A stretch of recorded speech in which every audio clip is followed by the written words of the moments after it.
Now, within the macro questions, there are two types. The first one is related to main ideas. The second one to logical structure. Now, main ideas is just like it sounds. It's just, here's a passage, find what the main idea is, and then the question will usually be structured something like this. It'll say the main or primary or central purpose, idea, or claim of the paragraph or passage is, and you have to find out what the main idea is. Now, how do you do that? Well, it's not that hard because we've already gone through the reading skills of how to use the RAC method and use the WWW method to find the main idea.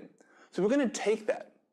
Take the way that you just read it and use it so that you can answer the question almost immediately.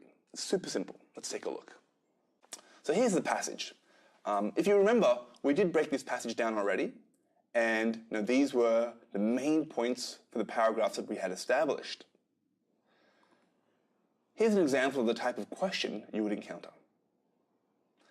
The central claim of passage 2 is that space mining has positive potential, but...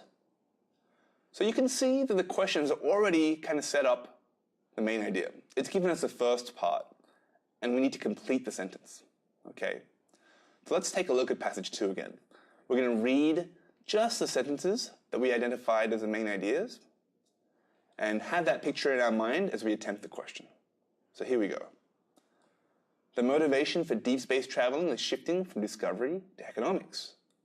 But before the miners start firing up their rockets, we should pause for thought. So deep space is moving towards economics versus discovery, but there are some things we need to pause about, to think about, things that are making us be concerned. And part of these concerns are about principles. History suggests that those will be hard lines to hold, and it may be difficult to persuade the public that such barren environments are worth preserving. There's also the emerging off-world economy to consider. And as we consider that, if you remember, it talked about the regulations that are required. Finally, space miners, like their earthly counterparts, are often reluctant to engage with such questions, as we just mentioned above. But miners have much to gain from a broad agreement on the for-profit exploitation of space. So let's recap these ideas in our mind, and let's organize them. It's basically that space is starting to be exploited or used for economic purposes. But there are some things that make us concerned to do with morals, to do with principles, that people are still going to be using. Despite these principles, people are still going to get out there and exploit the landscape anyway. So we need kind of a regulatory framework to address it. The answer choices. Let's see. The first one says, it will end up, so space mining has positive potential, but space mining will end up encouraging humanity's reckless treatment of the environment. Now, it doesn't sound terrible. Some of the principles mentioned were related to the environment, but here it says we're encouraging humanity's recklessness with the environment. It wasn't the point, right? The point was mining has economic benefits, but we need to consider and be careful based on these principles. B says, its effects should be thoughtfully considered before it becomes reality.